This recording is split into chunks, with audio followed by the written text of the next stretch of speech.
Seigneur, ce matin, car c'est un privilège pour moi d'être avec vous dans cette assemblée. Voilà, moi, il y a pas mal de gens qui me connaissent ici. Hein. Aujourd'hui, le Seigneur m'a fait grâce. Et le Seigneur me bénit aujourd'hui. Et à mon fils qui est là, Seigneur, quelle grâce. Quelle importance qu'il a le Seigneur. Seigneur, que nous, on est si petits et que lui, il est si grand et qu'il a le regard sur nous. Alors je vais vous expliquer quand j'ai rencontré le Seigneur, moi. Seigneur.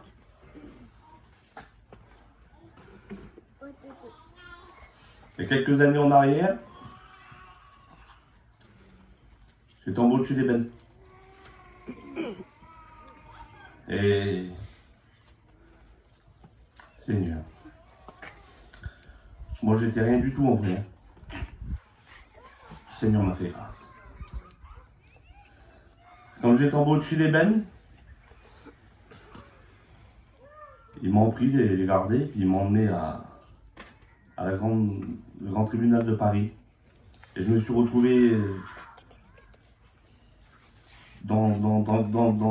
parmi ces gardés là, puis tout ça. Et j'ai dit Seigneur, mais je réalisais pas encore. Je réalisais pas. Et c'est comme j'ai vu l'avocat, il m'a dit, Monsieur Duville, il y a deux brigades qui sont sur vous. Et voilà, c'est important quand même.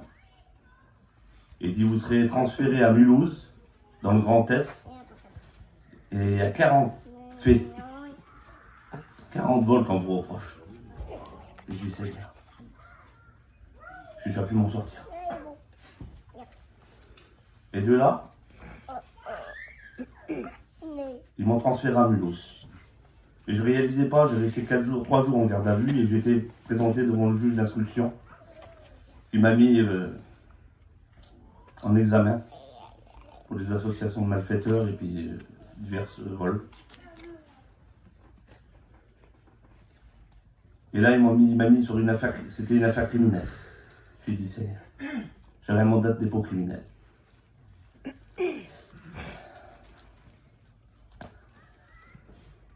Et de là, ils m'ont mis au Tulében à Mulhouse. Mais quand j'ai rentré dans ce Tulében, je réalisais pas. Mais c'est quand j'ai franchi la porte du Tulében et que j'ai vu ce Tulében, je vous le dis de la part du Seigneur, que là, je me suis vu, j'ai dit, Seigneur, qu'est-ce qui se passe? Qu'est-ce qui m'arrive? Le Tulében, il avait 200 ans. C'était un ancien monastère. On avait dit que je rentrais dans un château hanté. C'était sinistre, c'était sombre, c'était les ténèbres. Je vous le dis de la part du Seigneur. Et quand j'ai rentré dans ce Tulében, j'ai vu le major, et il m'a dit, c'est la première fois que vous venez ici, vous? J'ai dit oui. J'ai dit, monsieur, vous me mettez parmi des gens de voyage. Il a rigolé. Il dit, ici, monsieur, il y a que des étrangers. C'était que des étrangers. Des Allemands et tous des immigrés. Et ils m'ont mis en cellule d'arrivant. Et quand j'étais dans cette cellule-là, j'étais fatigué. Ils m'ont donné mon pactage, je me suis mis dans cette cellule. J'ai même pas vu l'état qu'elle était tout de suite, la cellule. Je me suis couché. Il y avait 4 jours, je n'avais pas dormi. Seigneur. Je me suis réveillé dans la nuit. J'avais faim. Seigneur, et là j'ai dit, Seigneur. C'est vrai alors. Je croyais que j'étais un rêve, mais là, Seigneur, c'est quoi? Et là, j'ai allumé les lumières. Et quand j'ai allumé la lumière, je ne vous dis pas la cendre qu'il y avait dans la cellule avec le respect que je vous dois. Et je ne vous dis pas combien de cafards qu'il y avait autour de moi. Et j'ai dit, Seigneur. Et là, je croyais, j'ai dit, Seigneur, je suis peut-être mort. Et c'est le commencement d'enfer pour moi. Et là, je vous le dis de la part du Seigneur, que que là, mon cœur s'est ouvert. Et j'ai crié à Dieu. Dans les problèmes, dans les difficultés, on est tous pareils. Le peuple manouche, on est tous pareils. Quand on a des problèmes, ben, on se tourne vers le Seigneur. Souvent. Mais là, je vous le dis de la part du Seigneur, j'ai fait un SOS au Seigneur. Un cri d'alerte. Et là, à l'instant même que j'ai crié à Dieu, le Seigneur m'a répondu parce que moi je croyais que j'étais dans l'enfer. Dans le début de l'enfer. Parce que je voyais tous ces cafards autour de moi. Et donc j'étais là. Et le Seigneur m'a parlé. Quand je vous parle là, dans mon cœur. Il m'a dit, parce que moi je voyais l'éternité, je disais, Seigneur, l'éternité. C'est quoi l'éternité, Baron d'Evel? Mais il me disait, le Seigneur, c'est une goutte d'eau dans la mer d'où tu es, à côté de l'éternité. Parce que l'éternité, c'est représenter la mer. Et d'où j'étais, c'était une goutte d'eau. Et j'ai dit, Seigneur, pas possible, Baron d'Evel, d'où je suis, c'est une goutte d'eau. Et l'éternité, l'enfer, c'est la mer à côté d'une goutte d'eau. J'ai dit, non, Seigneur, je t'accepte, moi. Je t'accepte tout de suite, Baron d'Evel. Et le Seigneur, moi, de là, après ça, Seigneur, j'ai donné mon cœur à Dieu, j'avais des angoisses, tout à partir de moi. Et de là, il y a l'avocat qui est venu. Il y a l'avocat qui est venu nous voir un mois après. Il y avait un mois que j'appartenais au Seigneur. Et comme il est venu l'avocat, il m'a dit, Monsieur Duville, j'ai une bonne nouvelle à vous annoncer. Et il dit, sur le 40 plaintes, il n'y a personne qui vous a reconnu. J'ai dit, Seigneur. Et je faisais confiance au Seigneur, là. Mais il m'a dit, écoutez, on a un juge d'instruction qui est très dur, oui. Il n'aime pas les gens du voyage. Il vous aime pas à vous. Il dit, si tu me trouves un alibi, dans la semaine qui suit, je te sors. Et je risquais des années de prison, je vous le dis de la part du Seigneur. J'ai pris 4 ans de prison. Et c'était ça. 4-5 ans, il m'a dit l'avocat. Et là, il m'a dit, si tu trouves une alibi, dans la semaine qui suit, je te sors. Il y avait un mois que j'étais chez les bennes. Et là, je vous le dis de la part du Seigneur, comme il m'a dit ça, j'ai oublié le Seigneur tout de suite. La chair a refait surface. J'ai dit, une alibi, il faut chercher que ma tête, avec mes raisonnements à moi. Mais les raisonnements du Seigneur, c'est pas nos raisonnements à nous. Le Seigneur a dit, c'est d'autrement lui.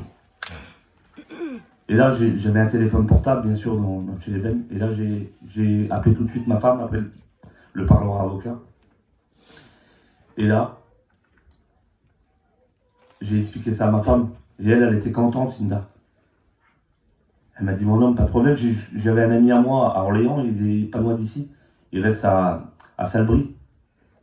C'est un copain qui a un bar, et puis c'est un monsieur qui est très bien, je veux dire qu'il est très honnête. Donc lui, il me faisait tout, pas de problème, un papier comme quoi que, un alibi, quoi. Et donc ma femme l'a contacté, et il lui dit, pas de problème, vous venez lundi, au mardi, je crois, je me rappelle plus bien, et je vous fais ça. Et ma femme, entre-temps, le lendemain, je crois que c'était, il y avait le culte. Et ma femme, elle était au culte.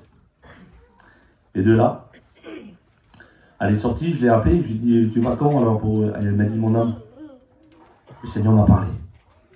Je dis, ah bon? Elle me dit, le Seigneur, il ne veut pas que je fasse ça, moi. Mais je ne comprenais pas trop, parce que moi, j'ai la chair, les choses de la vie qui rependaient sur moi. Mais je dis, pourquoi? Je dis, je sors. Elle dit, non.